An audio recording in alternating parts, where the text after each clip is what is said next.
Solomon's paradox. You have a friend who keeps going back to someone who treats them badly. You can see it clearly.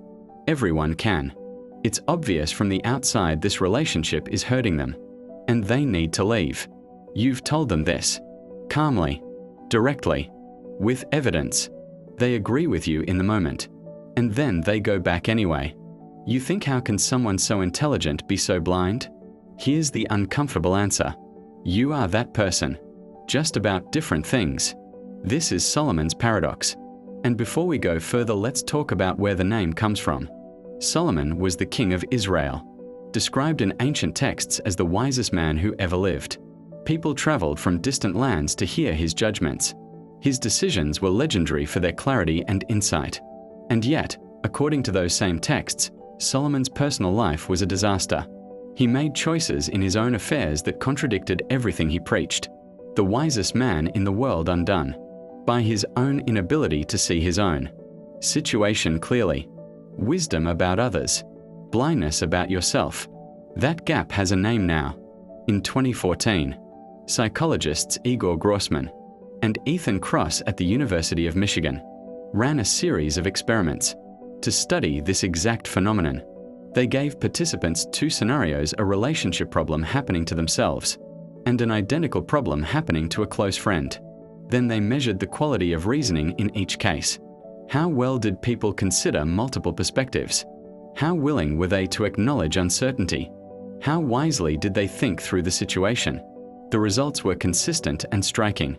People reasoned significantly, more wisely about their friend's problem than about their own identical problem.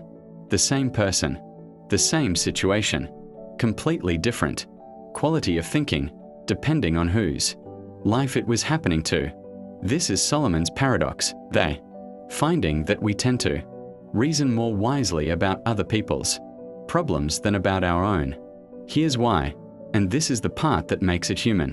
When something is happening to you, you are inside it. You feel it. Your ego is involved.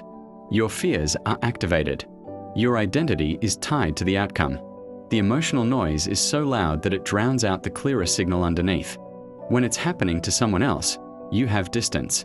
You're not protecting yourself. You're not managing how the outcome reflects on you.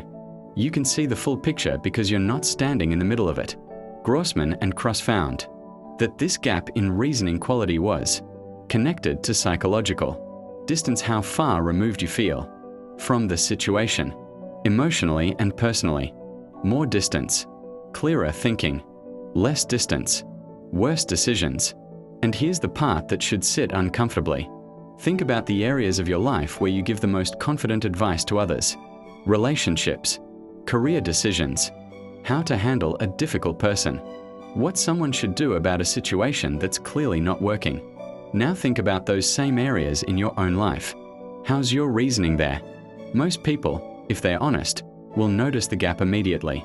The friend who gives perfect relationship advice while staying in one that's slowly breaking them. The person who tells others to set limits while exhausting themselves for everyone around them. The one who sees everyone else's patterns with total clarity and has no idea what their own patterns even are.